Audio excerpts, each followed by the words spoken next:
ప్రభునందు ప్రియమైన సంఘబిడ్డలకు దేవుని పిల్లలకు ఈ ఉదయకాల సమయంలో ప్రభు అయిన యేసుక్రీస్తు నామములో అందరికీ వందనాలు తెలియజేస్తూ ఉన్నాను. గడిచిన రోజు నుంచి ఈ రోజు వరకు దేవుడు మనకు తోడుగా ఉండి ఆయన కాపుదల మనతో ఉంచి ఈ సమయంలో ఆయన స్తుతించుకోవడానికి ప్రభు ఇచ్చిన మంచి సమయాన్ని బట్టి దేవునికి మహిమ ఘనత ప్రభావాలు కలుగును గాక. ఆమెన్. అనుదిన వాక్యాహారం ద్వారా ఈరోజు దేవుడు మనకిస్తున్న వాక్య వాగ్దానం, దేవుడు తగిన సమయమందు మిమ్మును హెచ్చించును అని పేతురు రాసిన మొదటి పత్రిక 5వ అధ్యాయము 6వ వచనంలో మనం చూస్తూ ఉన్నాం. దేవునికి మహిమ కలుగును గాక.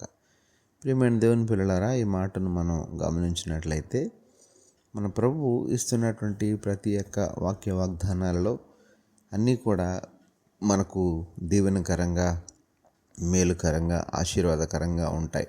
అయితే మనకు ఎప్పుడు ఏ సమయానికి ఏది అవసరమో అన్నీ ఆయన గ్రహించిన వారుగా ఉండి ఎప్పుడు ఏది మనకు కావాలో దానిని సమయానుకూలంగా ఆయన మనకు దయచేస్తూ ఉంటారు. అయితే ఇప్పుడు మనం చదివినటువంటి మాటలో కనపడుతూ ఉంది, తగిన సమయంలో దేవుడు తన పిల్లలమైనటువంటి మనల్ని హెచ్చిస్తారు అని వాక్యానుసారంగా మనం చూస్తున్నాం. దేవునికి మహిమ కలుగును గాక.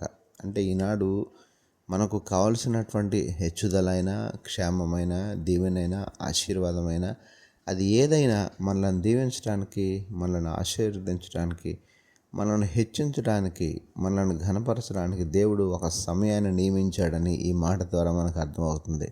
ఆ రీతిగా ప్రభు ఇస్తున్న మాటను మనం గమనించి, గుర్తించి, ఆ మాటకు విధేయులమై, ఆ మాటకు లోబడి దేవుడు మన కొరకు నిర్ణయించినటువంటి సమయం కొరకు ఎదురు చూస్తూ దేవుడిచ్చే ప్రతి ఆశీర్వాదాన్ని పొందుకోవడానికి ఈ ఉదయకాల సమయంలో దేవాది దేవుడు తన పిల్లలమైన మనందరికీ సహాయం చేసి నడిపించును గాక.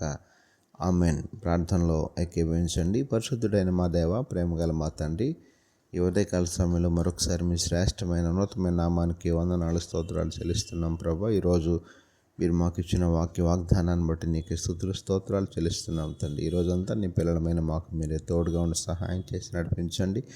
నీ మేలుడి చేత నింపండి. ఈరోజు పుట్టినరోజు, పెళ్లిరోజు జరుపుకుంటున్న బిడ్డలు ఎవరైతే ఉన్నారో వారందరినీ పేరు పేరున దీవించి ఆశీర్వదించమని యేసు పరిశుద్ధ నామమున అడిగి వేడుకొనుచున్నాము తండ్రి.